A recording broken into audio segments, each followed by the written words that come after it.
Important details from the economic survey for our viewers. Economy on a stable wicket, inflation under control. What else does the economic survey 2024 really say, Pallavi? Well, it's a 522-page document, Griha, so it's going to take quite some time for all of us to essentially decipher it, but it does have a very, very good feel about it. It's a feel-good kind of an economic survey. Very quickly, what I'm talking about is that there is an economic stability and atmosphere of that as far as the country is concerned. Inflation is under control. Price is under control. That's one big news which is coming out in the economic survey, which essentially does talk about the fact that the inflationary tendencies or pressures on the Indian economy has actually come down. And if you look at the volatile world situation or the global situation, here we are talking about oil sector particularly, there is no reason why India should be worried about. So in terms of economic stability and growth, it's certainly good news as per the economic survey. I'm just trying to scroll up the 522-page document, which is actually a privileged document. It is going to be tabled in a short while from now in Rajya Sabha. But very quickly, the kind of figures it talks about is 7% GDP growth rate. Now, this is something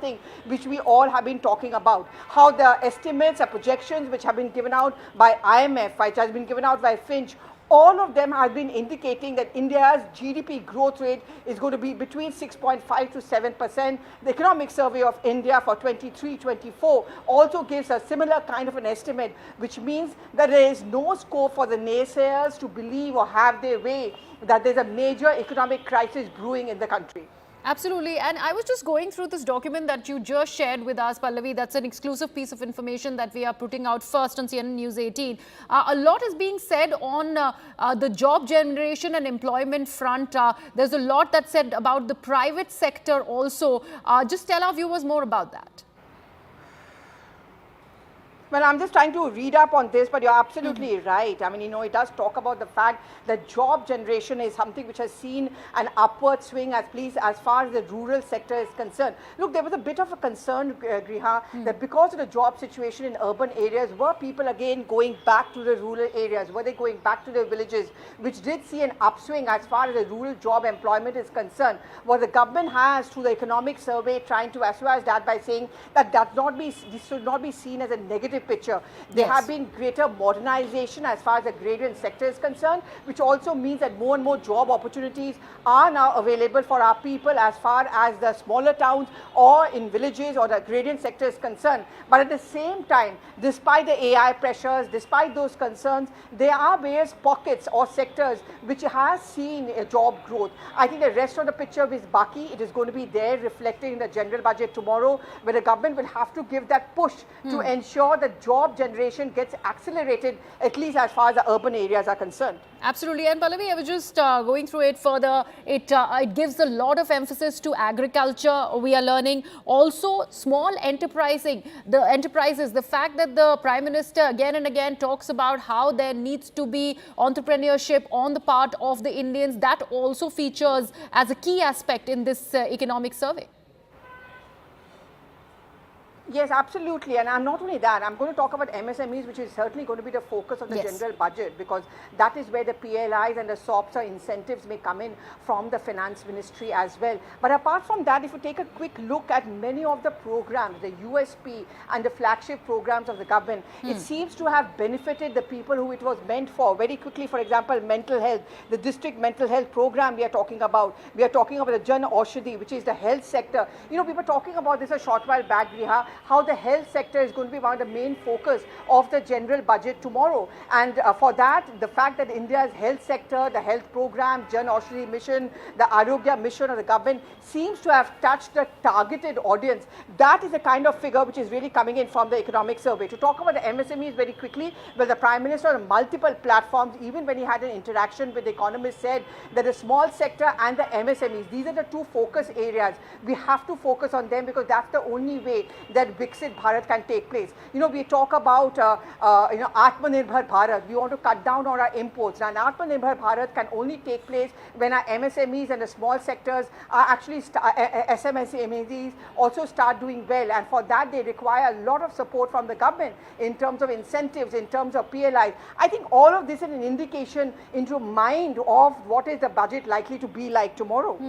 Also, a word on foreign direct investment, the fact that external investments and money coming into India also, has a huge deal of impact when it comes to the economy, Indian economy specifically. What word there? What are you picking up that will possibly be impacting the union budget tomorrow and the presentation tomorrow?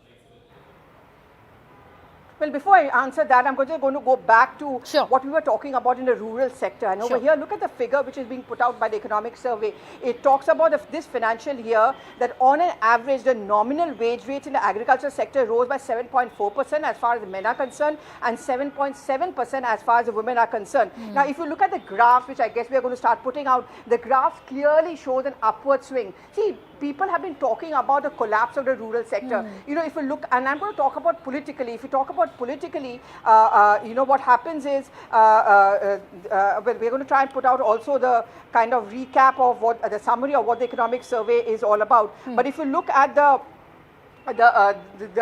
concerns which BJP was facing as far as political is concerned, it was that the agrarian sector seems to have voted in a way which is not suitable to the BJP. Well, here's the economic survey which is making it very clear that that's not really the picture. There has been an increase in rural employment, there has been an increase in the number of rural wages, which means as far as the rural sector is concerned, they have been doing well. Absolutely. And that is the very aspect that the opposition was all set to corner the government on. And, from the stories that you've broken right before the presentation of the economic survey, or for that matter, the union budget tomorrow, is how the finance minister was ensuring that the key aspect to this budget will be employment generation. And that is a key focus, because again, if we go back to private sector, job generation is something that is a very, very key point, a keen focus here in the economic survey as well. And not just a job, it's the inflation which they are talking about. And the economic survey does address this concern that the food prices are definitely under pressure. But what they are saying is because of adverse weather conditions, the food inflation has been a global concern. I'm just quoting from the economic survey. The food inflation stood at 6.6% in the financial year 23. It has increased to 7.5% in the financial year 24. There is a concern which is being felt over here, whether the general budget is going to be addressing this tomorrow, whether any kind of incentives or SOPs will be given. That is going to be there, but very clearly the reason that is being given is that of unfavorable weather conditions in the financial year 24, which has constrained the food production. We are all talking about tomato prices. That is very much there, part of the economic survey, which does talk about high tomato prices. It also talks about the fact that how the higher inflation in states is correlated with a wider rural to the urban inflation gap. So there is an inflation gap as far as the rural and the urban sector is concerned. But the tagline of the economic survey is steady she goes. That is the tagline that they have used, which overall, not as a summary or a capsule, they're making the point that there are weather conditions, there are inflationary tendencies which are taking place. There's a fiscal deficit which is now being narrowed down. But at the end of the day, the economic growth story is very much on track. It also talks about, for example, what we were talking about a short while back, the banking sector. It's never been so robust and stable. That is that seems to be the backbone of any country's fiscal economy or fiscal health. The banking sector, according to the economic survey, has been steady. It has seen a robust growth, and therefore one more reason why we can look forward to stability amidst plenty. That's another one they are talking about, the external sector. Before I quickly come back to you, India's external sector remains strong amidst ongoing geopolitical headwinds accompanied by sticky inflation. So these are the big highlights which are coming in from the economic survey.